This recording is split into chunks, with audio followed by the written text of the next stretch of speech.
Here's how to password protect your Telegram chats on Android.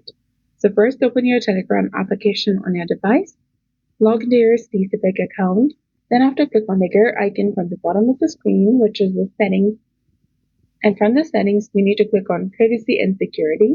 Now click on choose passcode lock, click on enable passcode from the bottom of the screen, and then enter your passcode. Then after re-enter the passcode that you just entered, and you'll also get the option of auto log. You can set Telegram to automatically log after a certain period of inactivity. Adjust the auto log setting, like choose a time, such as 1 minute or 5 minutes or 1 hour, 5 hours, whatever you prefer. And once the selected time passes, Telegram will log automatically. If you want to turn it off, you can come to the same setting and click on turn password off, click on turn off to confirm, and you'll be done.